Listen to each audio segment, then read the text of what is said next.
Hey, what's up, lightboltjoe here. Today we're going to discuss the 1982 horror film Halloween 3 Season of the Witch. This has nothing to do with the Halloween franchise. Deborah Hill and John Carpenter produced this project as an anthology project in the Halloween universe. That was the concept, which was not executed correctly. That was the concept of this project. Why it was called Halloween 3, because it's from the same producers, that it would be another Halloween story, like another story taking place on Halloween somewhere else in the world, in America, on Halloween night. That was the concept. Hour 38 minutes long, including credits. This was right after, so 81 we had Halloween 2, 82 we had Halloween 3, Seasons of the Witch. The title makes no sense to the plot, and the plot makes no sense. And this isn't an anthology film. Anthology is when you have a story in the same universe as a story that's already been presented to you. Anthology. So American Horror Story is a perfect example of that. Early American Horror Story to mid American Horror Story. Current American Horror Story we don't talk about because it's just no. But back when horror stories started, it just started. Beginning of Horror Story, middle of Horror Story. Wonderful. Perfect example of anthology. You have separate stories, but they're intertwined in the same universe, and then things can actually overlap. Wonderful. What's another good example? The Kevin Smith films basically are all anthology films where they're in the whole Askew universe, but then they could also be their own separate things, or like the current ones he's doing, the Canadian-based ones he's currently doing, use the same like product placement as like certain films, like Pucky Charms is a cereal used in certain Kevin Smith projects. So it's all the same View Askew universe as an anthology, because certain things like Yoder Hosers and Tusk, that separate universe, is actually still within the View Askew universe, which is Jay and Silent Bob universe, because the Pucky Charms cereal is in both. So it's anthology of Kevin Smith's projects because it involves the same thing. So it's the same universe with the same kind of products, but different locations, different settings, different stories. Perfect example. This Halloween 3 Season of the Witch is not that. And why I say that is because there's two moments where the movie Halloween, the 1978 movie Halloween, is playing on a TV.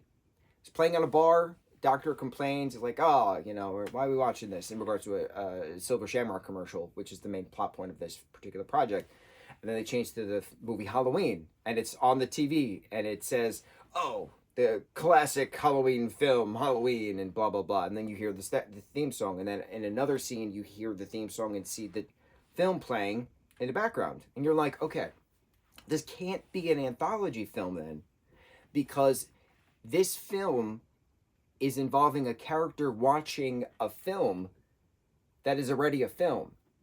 So when you have an anthology story in a project, it's about the same universe within regards to the first project. You can't have a film watching a first film and saying, it's anthology. No, that's just another random movie with characters conveniently watching a project that was made from the same producers years ago. That's not anthology. It's not the same universe. It's frustrating. It's frustrating knowing things. It's frustrating seeing things. And it's frustrating being able to Tetris things and people don't see it. So why is this pitched as an anthology film? Reviewers you read online or videos you watch, and people say, it's great, it's an anthology film, it's a cult classic film. I get that it's a cult classic film now, even though it's not a good film. But the mask design is incredible of the skull, the witch, and the pumpkin. Those three masks are wonderful. Trick or Treat Studios has now been creating them for reproduction purposes. Wonderful.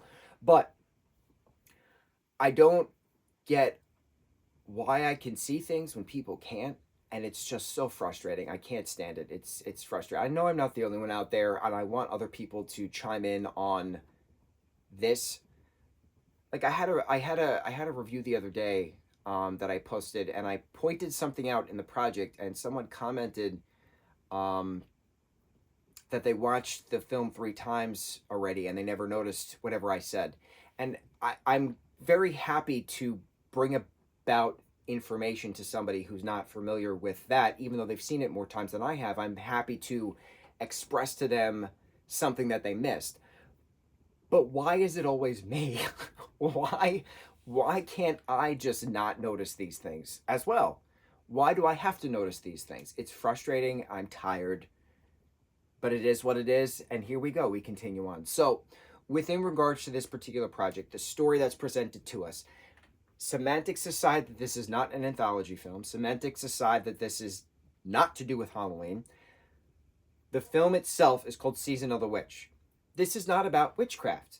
This is about a druid who took a stone from Stonehenge to Northern California to chip away to use the particle dust, which is empowered, to then, via magic, of course, to then put that into a microchip in the back of an emblem of a Silver Shamrock emblem, which is the company that makes these Halloween masks that they're mass producing to all the kids.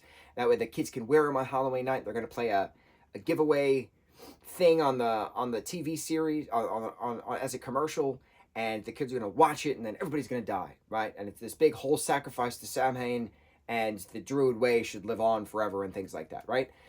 It's not witchcraft.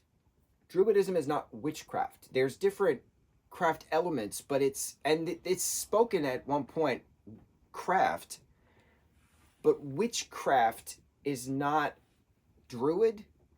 There's different magics to druid, but it's not like you're not calling a druid a witch. I don't know how else to say it. Like, druids aren't witches. So like the fact that it's called Season of the Witch and the fact that the main guy is not called a witch, it's just weird. It's a weird kind of roundabout, unless I'm completely misunderstanding druidism, which I don't think I am. But if I'm misinterpreting druidism and paganism for that matter, please, by all means, somebody correct me. Please educate me. Please, I need to know the correct information then. But from my understanding, a druid is not a witch. A druid is a druid. A pagan's a pagan. A witch is a witch. There's different crafts of the element, but the titles are different. The labels are different, from my understanding. I could be wrong. If I'm wrong, please educate me. Aside from that, aside from the title being wrong, when you watch this project, the weird bit of story coming into play, the main doctor's patient is murdered by this super strong guy, and then he burns himself alive in a car. Weird.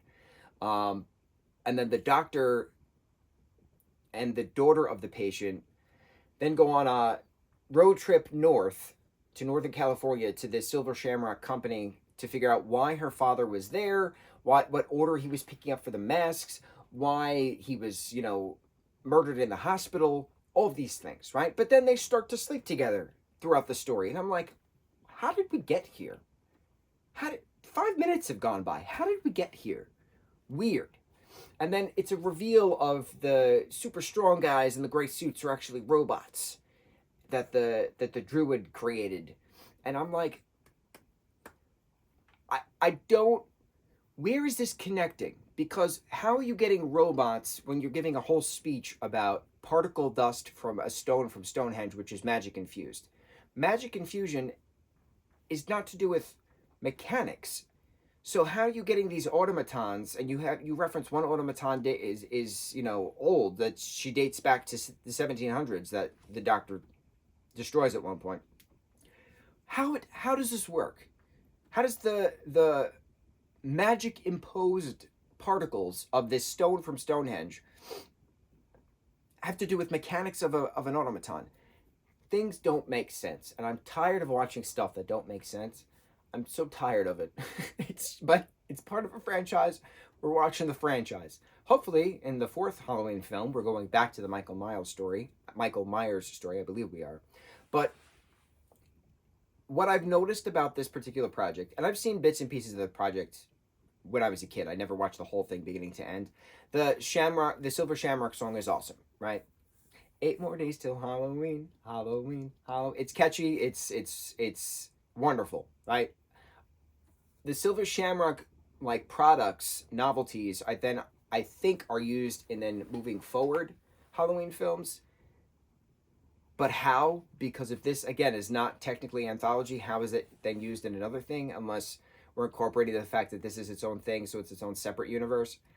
Things. We'll think about this at some point. Because it's strange. How is it anthology, but it's not an anthology, but then it is anthology? If the product, because I used that Kevin Smith analogy before, if the product is in the same universe, then it's anthology, the different stories.